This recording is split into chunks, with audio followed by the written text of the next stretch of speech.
Selamat malam, selamat siang, atau selamat pagi. Berjumpa lagi dengan gua Dito di channel Mahasiswa Siluman. Kali ini gue bakal ceritain kisah 4 orang pendaki. Sebut saja mereka ini ada Topan, Fani, Enggar, dan Agus. Mereka berempat ini mendaki ke Gunung Lawu via Candi Ceto. Jalur Ceto merupakan jalur termistis yang ada di Gunung Lawu, di mana cerita kali ini Topan merupakan pendaki yang paling kuat di antara mereka bertiga. Dan dia ini memisahkan diri dari rombongan karena beberapa hal. Salah satunya adalah karena dia membawa beban paling berat. Dan karena dia juga sedikit kesal karena teman-temannya lambat sekali jalannya. Jadi dia berinisiatif untuk jalan duluan agar dia mendirikan tenda terlebih dahulu. Tapi siapa sangka saat dia memisahkan diri dari rombongan, dia malah ini tersesat ke perkampungan gaib yang ada di Gunung Lawu. Di sana dia melihat banyak sekali orang-orang berkerumun dan melihat bangunan-bangunan seperti perkampungan pada umumnya. Bahkan Topan di sana menonton pertunjukan tari yang diberagakan oleh 3 wanita cantik yang diiringi oleh musik gamelan Jawa. Jadi apa saja pengalaman yang dialami oleh Topan saat tersesat di perkampungan gaib Gunung Lawu, kita langsung saja ke cerita. Tapi sebelum itu, seperti biasa, bagi kalian yang belum subscribe channel ini, subscribe dulu ya. Dan aktifkan notifikasinya. Dan jangan lupa like, share, dan komen jika kalian suka dengan video kami. Tapi seperti biasa, sebelum mendengarkan, pasang dulu earphone-mu, siapkan tempat dan posisi yang nyaman, dan selamat mendengarkan.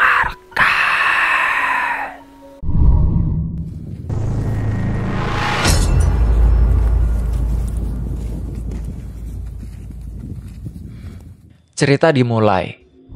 Awalnya mereka bukan 4 orang, tapi 3 orang, yaitu Topan, Fani, dan Enggar. Akhir-akhir ini mereka bertiga kecanduan dengan kegiatan mendaki gunung. Setelah sebelumnya mereka diajaki mendaki Gunung Sumbing oleh salah satu komunitas pecinta alam di kotanya. Karena memang sudah ketagihan, Topan membuat agenda untuk mendaki ke Gunung Lawu bersama Fani dan Enggar.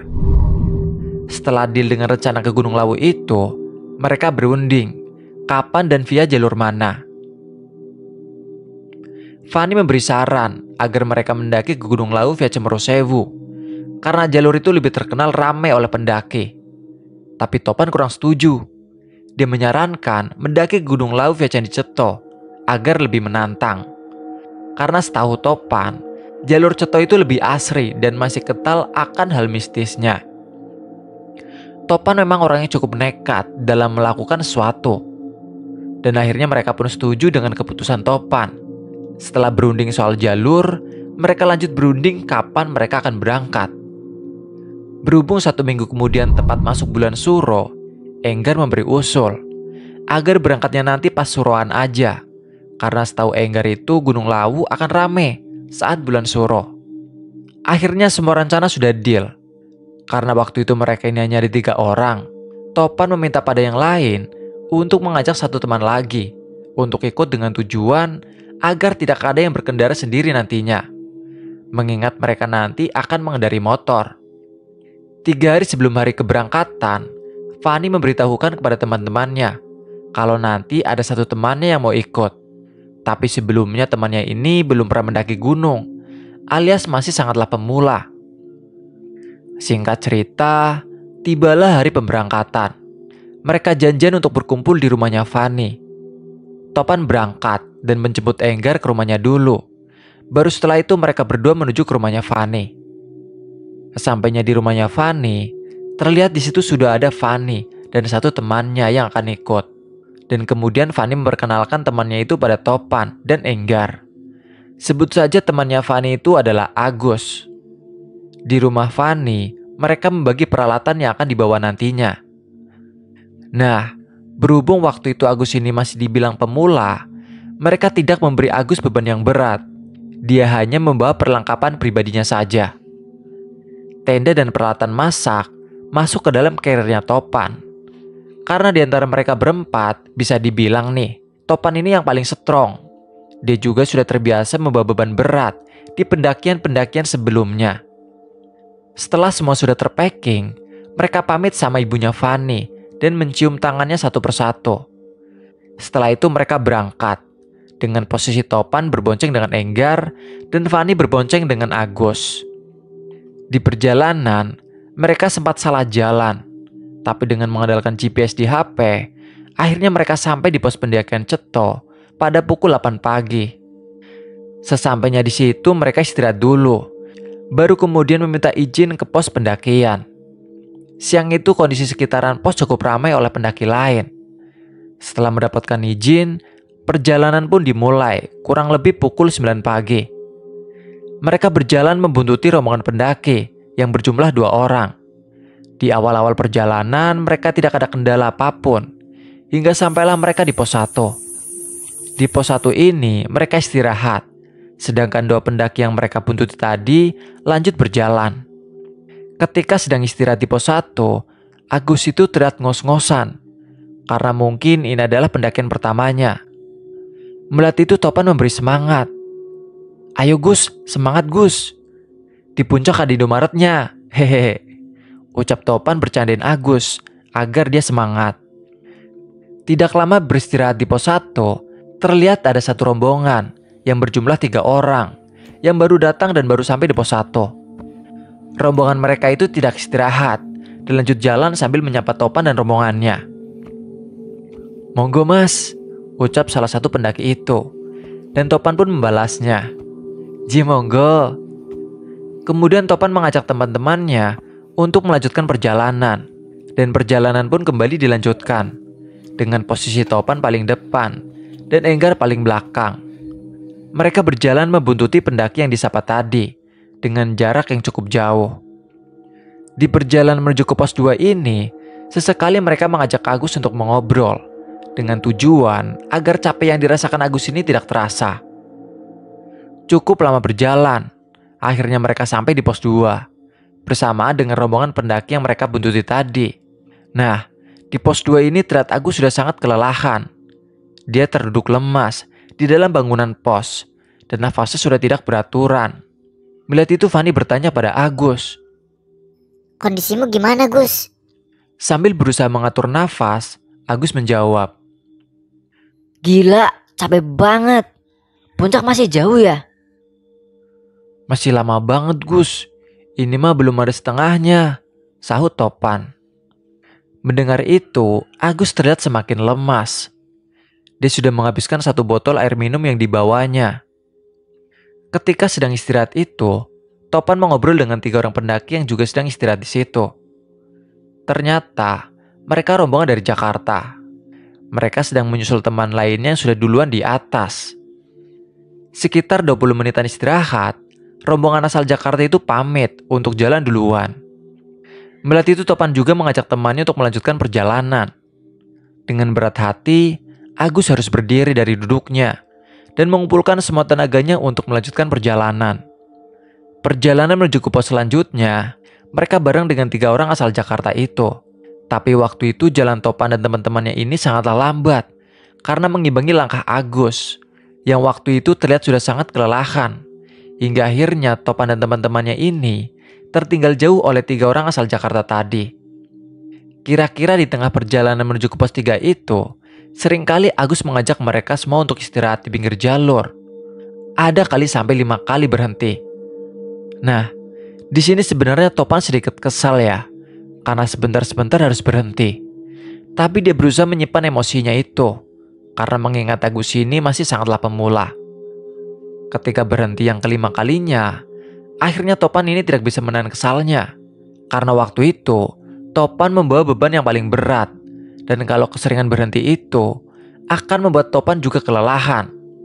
Dengan nada sedikit kesal, dia bilang gini ke Agus, "Ayo Gus, jangan sering-sering berhenti, ntar malah capek." Agus yang memang sudah benar-benar sangat kelelahan, dia bilang, "Kalian kalau mau duluan aja gak apa-apa. Aku jalan pelan-pelan." Jawab Agus yang sepertinya juga sedang menahan emosinya.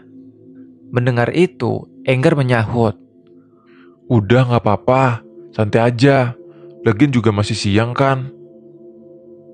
Akhirnya Topan mengalah. Dia berusaha mengimbangi Agus, walaupun sebenarnya beban yang dibawanya ini akan terasa semakin berat kalau keseringan berhenti.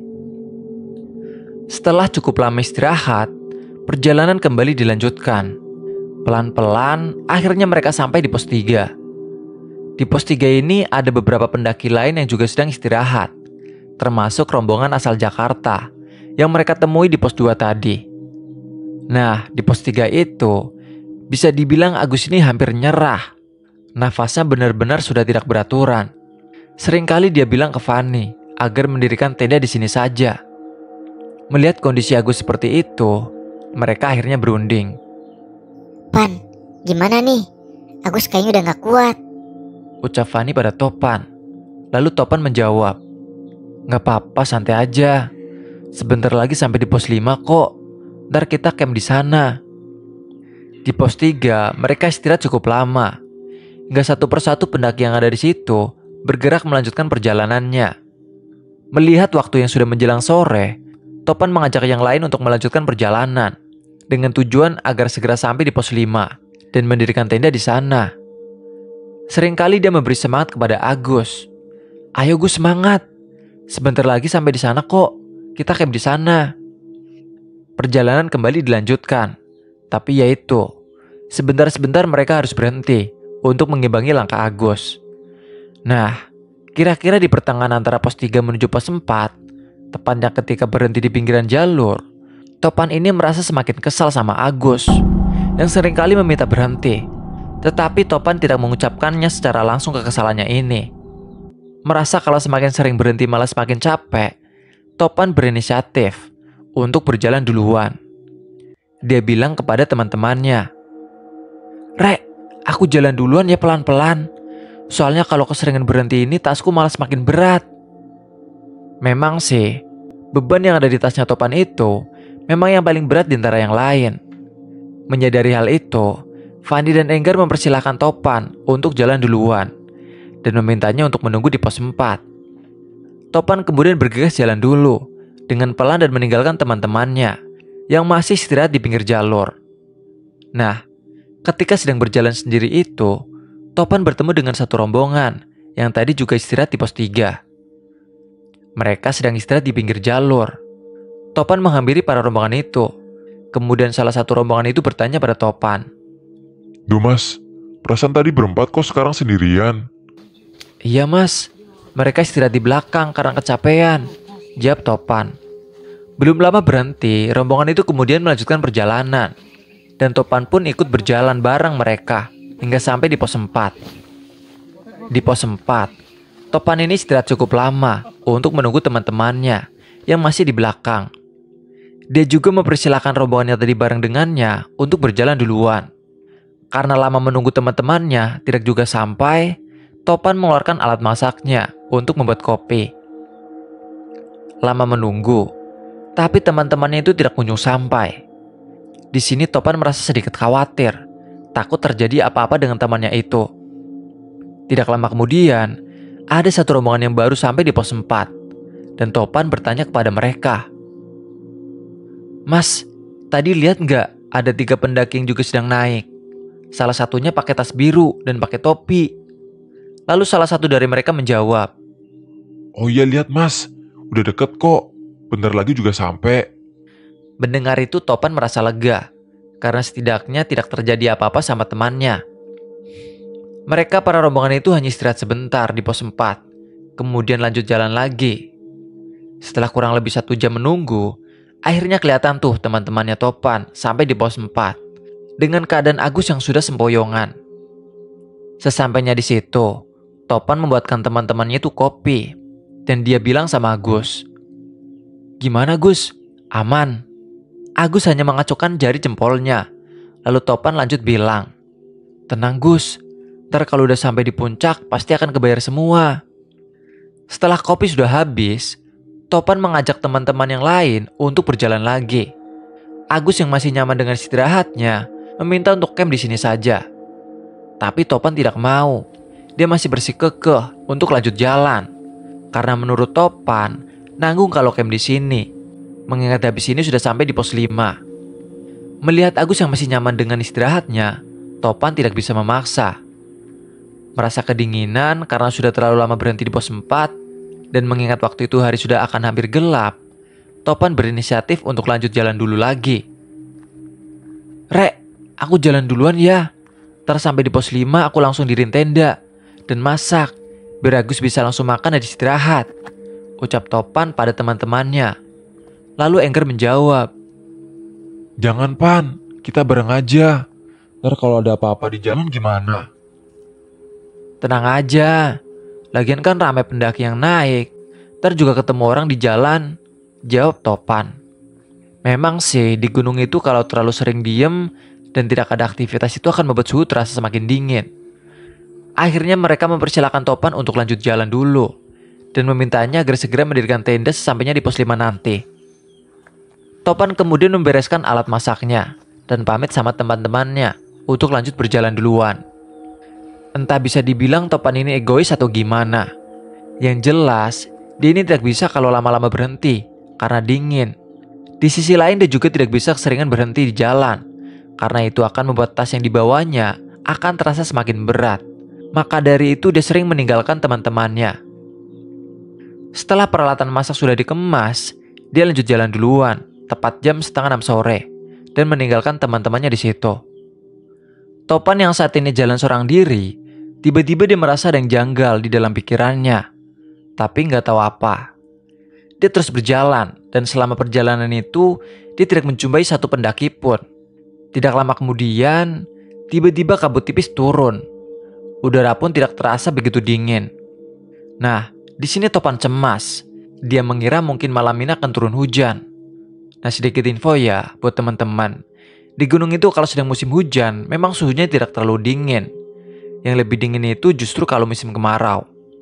Topan tidak terlalu mempermasalahkan soal itu. Lagian dia juga membawa jas hujan. Kalau hujan ya tinggal pakai aja. Semakin jauh berjalan, kabut yang turun ini semakin tebal hingga jarak pandang kurang lebih hanya 2 meter. Melihat kabut yang semakin tebal ini, Topan berhenti. Dia berinisiatif untuk menunggu teman-temannya. Tapi cukup lama dia berhenti, teman-teman ini juga tidak terlihat. Hingga akhirnya Topan memutuskan untuk lanjut jalan aja mengikuti jalur. Lagi pula jalurnya juga jelas. Sampai di sini, Topan masih belum bertemu dengan pendaki lain satupun. Setelah beberapa meter berjalan, samar-samar di depan terlihat seperti ada sebuah bangunan. Karena waktu itu berkabut jadi tidak terlalu begitu jelas. Melihat itu Topan berpikir, itu pasti pos 5 tuh.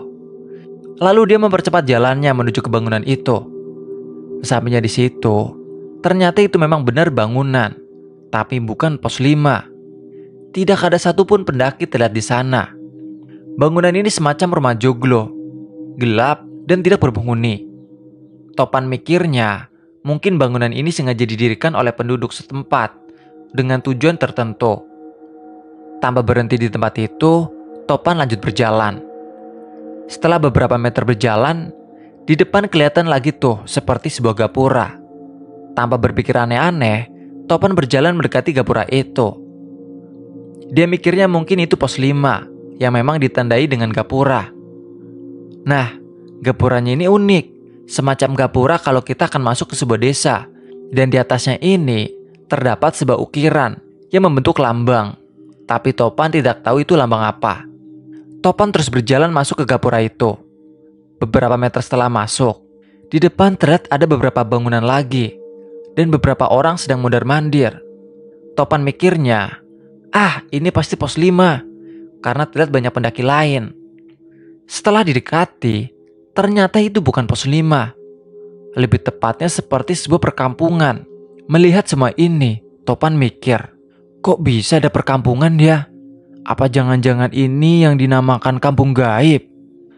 Awalnya Topan berpikir seperti itu. Tapi melihat orang-orang yang seperti orang biasa, Topan tidak berpikir sampai ke sana dulu. Dia berjalan menyusuri beberapa bangunan yang seperti rumah joglo itu dan mengabaikan orang-orang yang sedang mondar-mandir di sekitarnya. Beberapa meter kemudian, terlihat beberapa orang yang ada di situ jalan berbondong-bondong. Sepertinya akan pergi ke suatu tempat. Bebarengan dengan itu, sayup-sayup terdengar ada suara gemelan dari kejauhan. Sepertinya suara itu berasal dari sebelah kanan. Melihat orang yang berbondong-bondong itu, Topan bertanya sama salah satu orang. Pak, ini kok pada rame-rame mau kemana ya? Lalu orang itu menjawab, Loh, sampean nggak tahu toh? Di sana ada yang punya hajat. Setelah menjawab, orang itu langsung pergi. Karena penasaran, Topan ikut berjalan dengan orang-orang itu. Dan semakin lama suara gemelan ini terasa semakin keras. Hingga akhirnya tampak jelas ada sebuah pertunjukan unik khas Jawa. Jadi pertunjukannya itu, ada 3 orang wanita yang sedang menari dengan lincah, diiringi beberapa orang yang sedang memainkan alat musik Jawa klasik. Dan musik yang dimainkan itu memberi khas tersendiri di kampung ini. Melihat semua itu, Topan berhenti dan memutuskan untuk menonton pertunjukan itu. Musik yang dimainkan benar-benar sangat merdu, ditambah lagi 3 penarinya berparas sangatlah cantik dan sangat serasi dengan kemben yang dipakainya. Selendang merah yang ada di tangannya pun dengan lincah dia mainkan, seiring dengan tarian yang mengikuti alunan musiknya.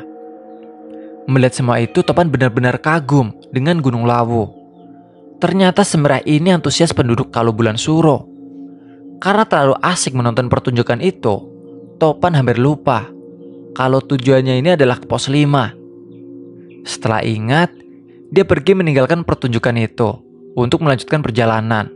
Setelah cukup jauh meninggalkan pertunjukan tadi, Topan berjalan menyusuri kampung itu. Tapi sudah cukup lama berjalan, Topan masih saja berada di dalam kampung itu. Seakan-akan kampung ini sangatlah luas. Topan terus berjalan, mengikuti jalan yang ada di kampung itu. Hingga akhirnya dia meninggalkan beberapa rumah yang tadi dijumpainya itu. Tidak lama berjalan, kabut perlahan menghilang dan suhu kembali menjadi dingin. Merasakan itu, Topan merasa lega karena setidaknya hujan tidak jadi turun. Lalu dari depan terlihat ada beberapa warna-warni cahaya tenda pendaki lain, dan Topan pun segera berjalan ke sana.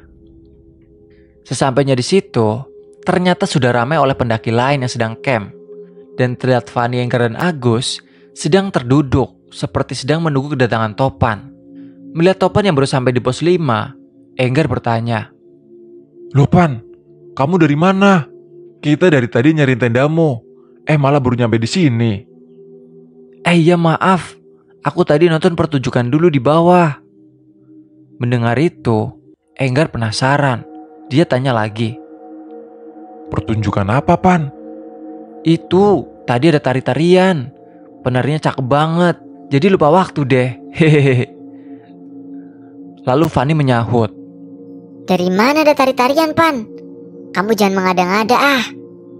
Di bawah tadi yang ada rumah-rumahnya. Emang kalian gak ngeliat? Enggar yang merasa aneh dengan penjelasan Topan, dia mengalihkan pembicaraan dan mengajak yang lainnya untuk segera mendirikan tenda. Mengingat suhu di tempat itu semakin lama semakin terasa dingin. Setelah tenda sudah berdiri, mereka masak untuk makan malam. Malam itu kondisi Agus terlihat sudah sangat payah. Sementara yang lain sedang masak, Agus berdiam diri dalam tenda sambil menutupi tubuhnya dengan sleeping bag. Setelah masakan sudah matang, mereka makan. Setelah itu Agus dan Fanny tidur di dalam tenda. Sedangkan Topan dan Enggar masih asik menikmati kopi di antara tenda-tenda pendaki lain.